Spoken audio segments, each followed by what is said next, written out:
Hello Aquarius, Sun, Moon Rising, and Venus signs. Kamusta kayo? Sana po'y nasa mabuti kayong kalagayan. Welcome back po sa Star Tarot. At kung bago kayo rito, welcome din po kayo. Please subscribe, like, share my videos, and leave me a comment po kung nakaresonate kayo. Thank you. So, first message ni Aquarius, we have seeds. Ayan, there are new ideas coming up. Maaring maraming mga bagong plano, ideas will arise. And maganda rito, punong-puno din kayo ng pag-asa, ah, sa buhay. Kaya naman siguro mas marami kayong naiisip ngayon ng mga gagawin, mas marami kayong mga creative ideas na naiisip kasi punong-puno kayo ng pag-asa, punong-puno kayo ng positivity. And you are also very open-minded.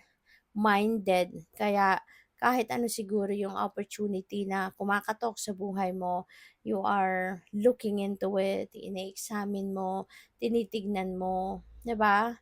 And maari sa ngayon, no? Merong mga bago kayong sisimulang bagong ganap, 'di ba? And you're going to apply that new ideas, no? Into it. So good luck. So we have time, presence and self-awareness. Ayan. So, feeling ko dito presence of mind dito. This could be a reminder, no, na maging aware kayo sa mga nangyayari sa paligid ninyo. Okay? Always be aware and be wary, be cautious.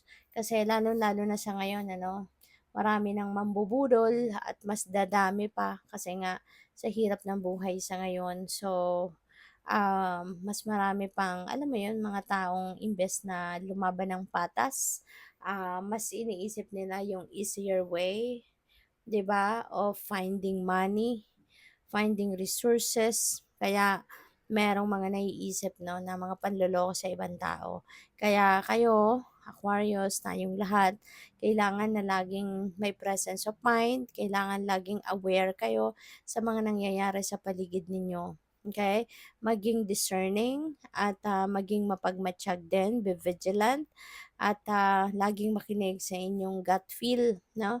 Pakinggan ninyo lagi yung inyong intuition because your intuition will always send you a signal na kapag merong tao dyan na hindi magandang binabalak or merong hidden agenda na hindi maganda, mapapansin ninyo agad yan, mararamdaman agad ninyo yan. Kaya kailangan na maging aware kayo sa inyong paligid at all times. Okay? Para maiwasan na mabudol kayo.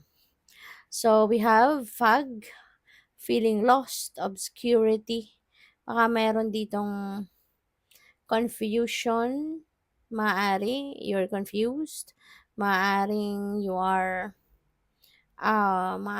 confused of what is happening, maaring hindi mo, parang hazy ang lahat, 'di ba? Sa tingin ninyo siguro, you can figure out things sa ngayon easily. Baka maraming pupuwedeng maraming iniisip kayo, maaring impormasyon ang hawak ninyo, ang alam ninyo, kaya mas lalo kayong nalilito, mas lalo kayong naguguluhan, 'di ba? Maaaring gano'n ang ganap.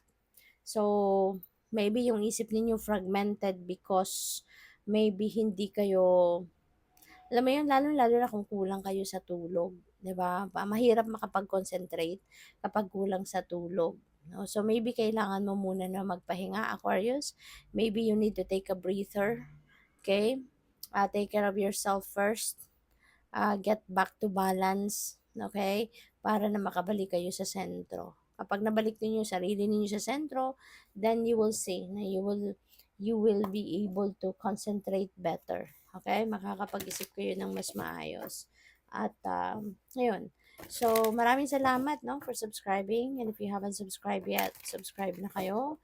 And also maraming salamat din for not skipping the ads. Malaking bagay po yan sa akin. And please click the join button sa baba ng video po kung gusto niyo na mag-join sa membership. Salamat. So, we have this one. transformation and trusting the psychic gifts. Wow. So you know what? Maaari ngayon na yung mga psychic abilities ninyo are on point, no? So that's good. Lalo-lalo na dito, no, na maging dapat aware kayo sa lahat. Kaya maganda rin, no? Sakto 'yan na ngayon um siguro in the next few days, yung psychic gifts ninyo will be on point, will be heightened, kaya mabilis ninyong mapipick up, no, yung signal sa inyo ng universe. Okay? At marami din pagbabago ang pwedeng maganap, no? Iba-iba yan, depende sa inyong sitwasyon. Kayo lang ang tanging makakaalam kapag nangyari na yon, no, ng mga pagbabagong yan. But there's definitely some change that is coming into your life that's going to happen soon.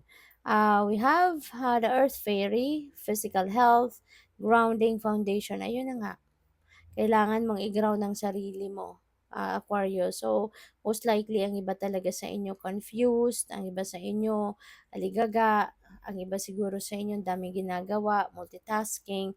Kaya yun, no?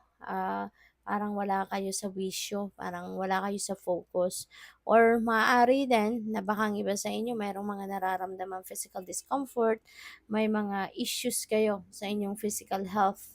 Puwedeng gano'n ang ganap kaya siguro din na medyo wala kayo sa wisyo, 'no? Puwedeng gano'n ang ganap. So, we also have perception. So, some of you also maybe kailangan ninyong baguhin ang inyong perception or siguro tignan ninyo, examinin ninyo ang inyong sarili. If there's something wrong with how you see things, people, and situations sa buhay ninyo. So, parang kailangan ninyo ditong examinin, ano, yung sarili ninyo. Examinin ninyo ang mga nagawa na ninyo sa buhay, ano mga naging resulta, mga decisions ninyo sa buhay in the past, ano yung mga naging resulta nun, ano mga naging epekto nun sa buhay mo sa ngayon. 'Di ba? Kasi baka ang iba sa inyo mayroong mga problemang kinakaharap sa ngayon and that could be the result, 'di ba, of mga decision ninyong ginawa in the past.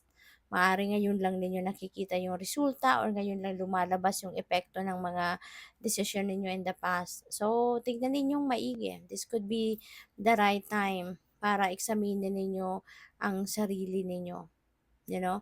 Because maybe merong link doon sa how you perceive people, things, and situations, no? Kung kaya naging ganun ang mga decision ninyo in the past. Okay?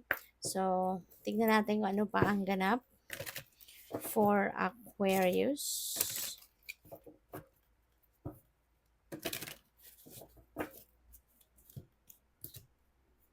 So, we have a spiritual career. Ayan. So, maybe isa ito sa mga magbabago sa buhay ninyo, Aquarius. Maaring you are going to shift career path from working 9 to 5, office job siguro, or other kind of job.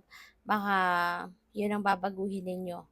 Mag-iiba na kayo ng career path sa ngayon and you are going to embrace a spiritual career.